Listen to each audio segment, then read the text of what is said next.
नमस्कार मित्रों, आज हम लोग इस वीडियो में रहीम के दोहे पढ़ने वाले हैं।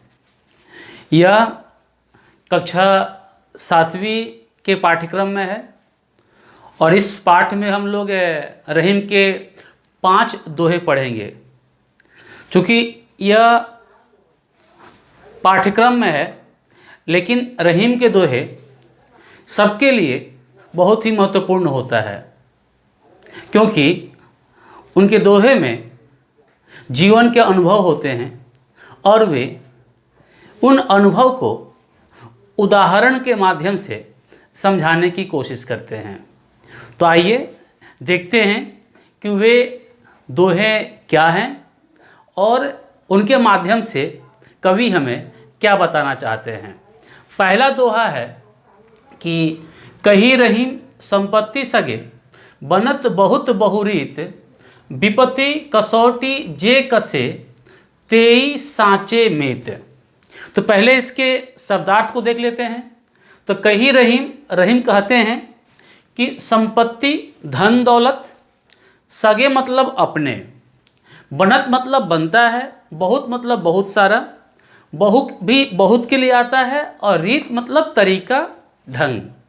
तो पहली पंक्ति में कवि कहते हैं कि जब हमारे पास संपत्ति होती है, धन दौलत होता है, तो अपने बहुत होते हैं। जैसे कही रहीम संपत्ति सगे, जब हमारे पास धन दौलत होता है, अपना धन दौलत होता है, अपनी संपत्ति होती है, तो क्या होता है? तो सगे को हम और एक बार लेते हैं, सगे बनत बहुत। तो सगे मतलब अपने, तो अपने बहुत बनते हैं। अपने लोग कहलाने के लिए बहुत कोई होते हैं, बहुरीत, विभिन्न तरीकों से, विभिन्न ढंग से वे हमसे आकर रिश्ते जोड़ते हैं। लेकिन कवि कहते क्या हैं कि सच्चा रिश्ता कौन सा है, सच्चा दोस्त कौन है? कि विपत्ति कसौटी जे कसे। तो विपत्ति का अर्थ मुसीबत या संकट, कसौटी मतलब जांच परख, जे कसे जो साथ देता है, यानी विपत्ति के समय में जो हमारा साथ देता है। ठीक, विपत्ति के समय में ही हम अपने लोगों की परख कर सकते हैं, जांच कर सकते हैं, और जांच करके ये पता कर सकते हैं कि वे हमारे सच्चे मित्र हैं या नहीं। तेई साचे मित्र, तेई मतलब वे लोग, साचे मतलब सच्चे, और मित्र मतलब मित्र दोस्त। तो इस तरह से पहले दोहे में कवि ने हमें सच्चे मित्र की विशेषता बताई है, सच्चे मित्र की परख करने के बारे में बताया है कि हम सच्चा रिश्ता किसे कहेंगे, सच्चा मित्र कैसे कहेंगे। दूसरे दोहे में कवि कहते हैं कि जाल परे जल जात बही, तजी मिलन को मोह। पहले अर्थ देखते हैं। जाल मतलब नेट, यानी जब हम नदी में या तालाब में, समुद्र में मछली मारते हैं तो उसके लिए जाल की सहायता लेते हैं।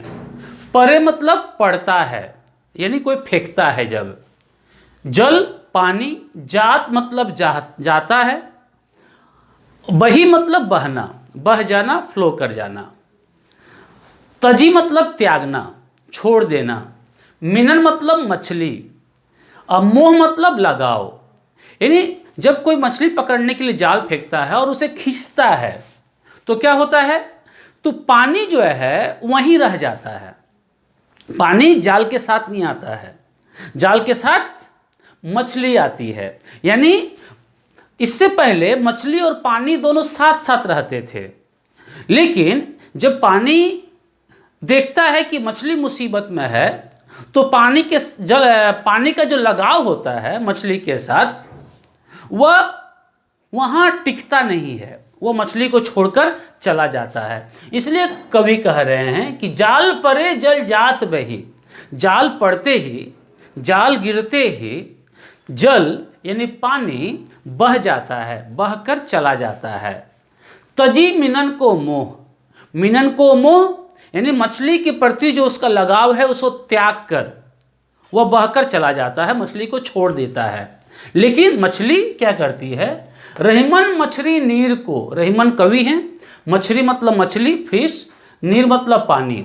लेकिन मछली जो है वह पानी के प्रति लगाव, पानी के प्रति मोह, प्रेम को छोड़ नहीं पाती है, और उस प्रेम के कारण, उस लगाव के कारण वो पानी के बिना रह नहीं पाती है और अपना प्राण त्याग देती है। क्या बोलते हैं कि रहीमन मछली नीर को तो न छाड़ती छो, तो मतलब फिर भी, वह छो मतलब प्रेम, छाड़ती मतलब छोड़ती, यानी मछली को पानी छोड़कर चला जाता है, इसके बावजूद मछली का प्रेम जो पानी के प्रति है उस प्रेम को मछली छोड़ती नहीं है, और उसके दुख में, उसके कष्ट में अपने प्राण त्याग देती है।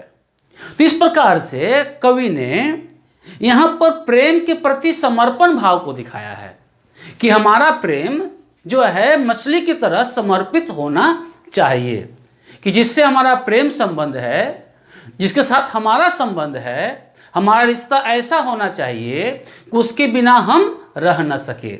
ऐसा नहीं कि मुसीबत में पड़े देखकर उसे हम छोड़कर अलग हो जाएं। पानी की तरह नहीं, बल्कि हमें प्रेम मछली की तरह अपने रिश्ते को बनाना चाहिए, आगे बढ़ाना चाहिए। तीसरे तो में कवि कहते हैं कि तरवर फल नहीं खात है, सरवर पियहि ना पान। पहले शब्दार्थ को देख लेते हैं। तरवर मतलब पेड़, और फल, फल के लिए आता है, नहीं, खात मतलब खाता है, सरोवर मतलब तालाब, पियहि मतलब पीता है, पान मतलब पानी। यानी अगर शाब्दिक अर्थ को देख लें कि पेड़ अपना फल नहीं खाता है और तालाब अपना पानी नहीं पीता है। तो एक उदाहरण है। क्या उदाहरण है यहाँ पर? किसका उदाहरण है? कि कही रहीम परकाज हित। परकाज मतलब दूसरे का काम, अहित मतलब के लिए, भलाई के रूप में भी हित लेते हैं।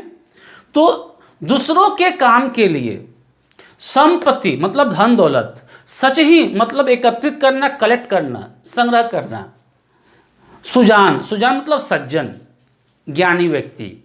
यानी कवि ने इस दोहे में सज्जन की विशेषता, ज्ञानी व्यक्ति के बारे में बताया है।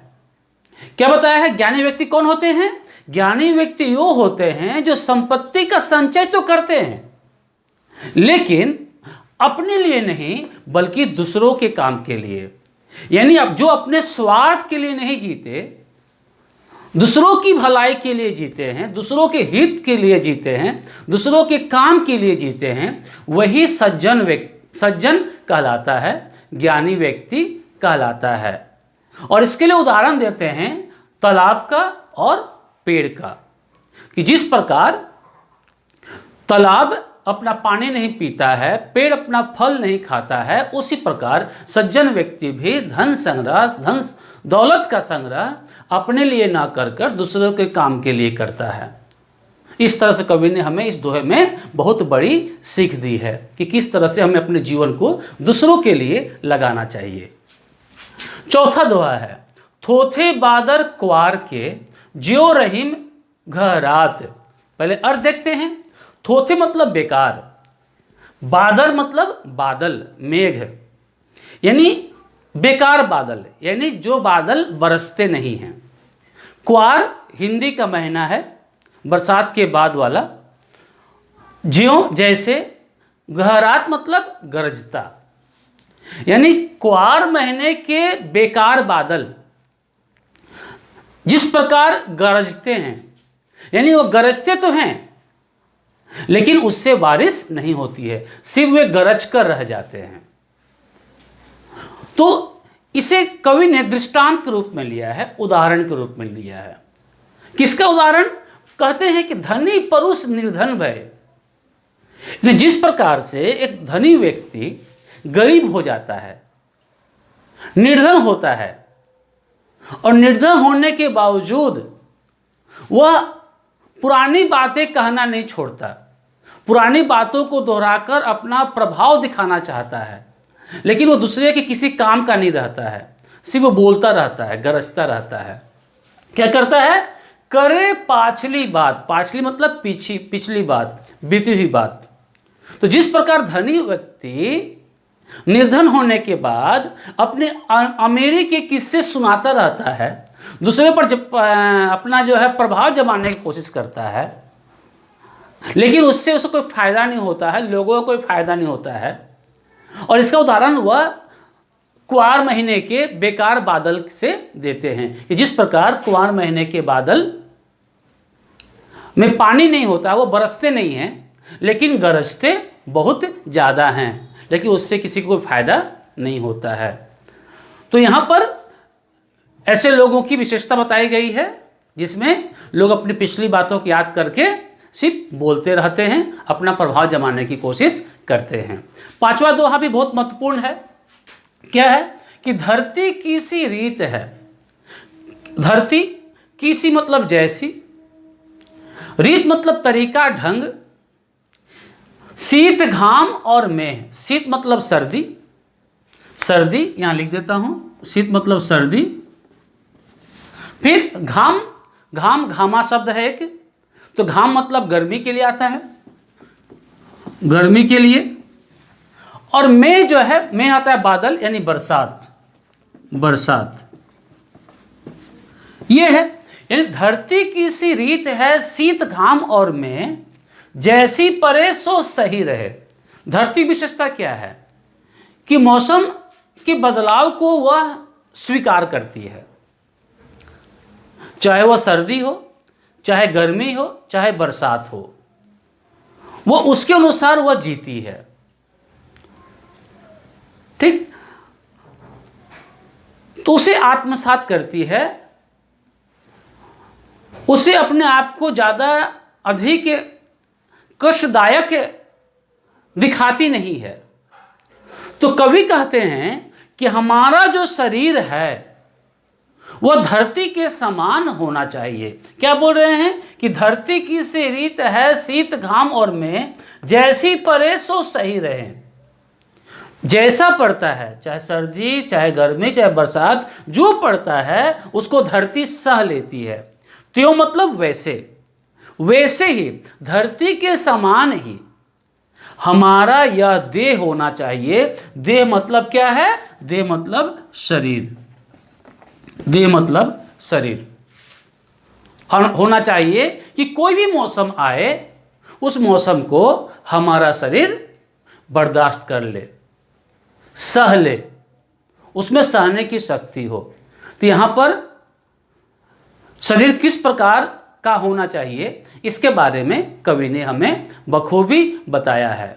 इस प्रकार इन 5 दोहों के माध्यम से कवि ने हमें जीवन के बारे में बताने की कोशिश की है, जिससे हम सीखकर इस जीवन को बेहतर बना सकते हैं।